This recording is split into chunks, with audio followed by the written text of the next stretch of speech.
Assalamualaikum warahmatullahi wabarakatuh.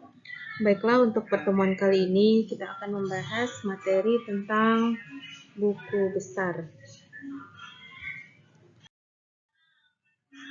Materi pembelajaran kita untuk pertemuan ini yaitu yang pertama pengertian dari buku besar, kemudian pemindah bukuan atau posting ke buku besar, kemudian yang ketiga adalah teknik penyusunan daftar saldo. Nah, buku besar ini dalam akuntansi atau disebut dengan Book of Final Entry atau disebut juga dengan sebuah tahapan catatan akhir dalam akuntansi yang menampung ringkasan data yang sudah dikelompokkan atau diklasifikasikan yang berasal dari jurnal. Jadi setelah dari jurnal kita masuk atau kita memposting transaksi yang ada di jurnal tersebut ke dalam buku besar ya. Nah, jadi buku besar juga ini merupakan dasar dari pencatatan laporan keuangan.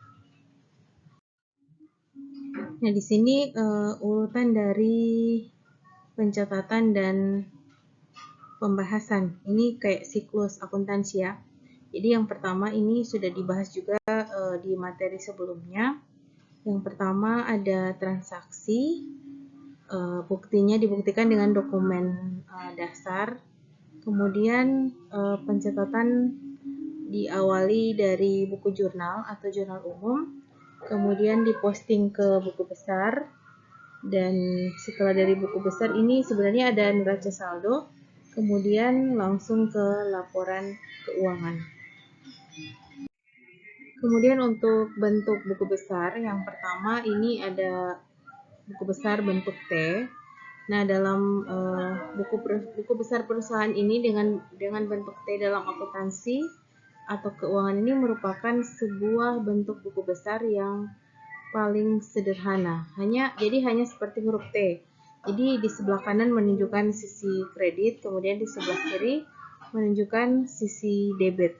Nah, kemudian bentuk juga fungsi dari buku besar ini cukup sederhana dan mudah. Oke, yang kedua ada bentuk buku besar bentuk skontro. Jadi kalau bentuk skontro ini biasa disebut dengan bentuk dua kolom ya. Jadi skontro sendiri adalah sebelah atau dibagi dua, yaitu kanan dan kiri atau debit dan kredit.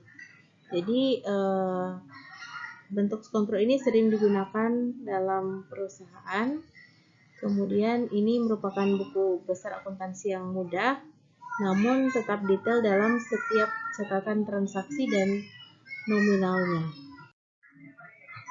Kemudian ada bentuk stafel berkolom saldo tunggal. Jadi buku besar bentuk stafel ini biasanya digunakan dalam perusahaan yang memiliki banyak jumlah transaksi. Jadi kolom saldo digunakan untuk menuliskan hasil setelah terjadi transaksi debit atau kredit. Kemudian yang keempat adalah bentuk buku besar stafel berkolom saldo rangkap. Jadi ini yang membedakan dari bentuk stafel berkolom tunggal ini hanyalah dalam kolom saldo. Jadi kalau di dalam kolom saldo berbentuk tunggal hanya ada satu kolom saldo, dan kemudian yang berbentuk rangkap dibagi menjadi dua kolom lagi, yaitu kolom debit dan kolom kredit. Oke, kemudian untuk neraca saldo.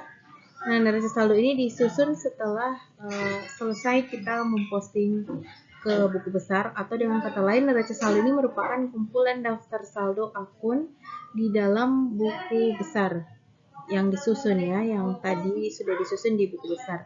Sementara saldo itu sendiri merupakan selisih antara jumlah pada sisi debit serta kredit dari satu akun buku besar.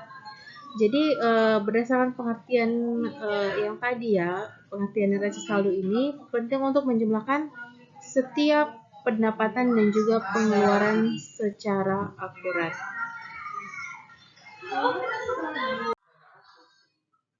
Baiklah, terima kasih. Sampai jumpa di pertemuan selanjutnya.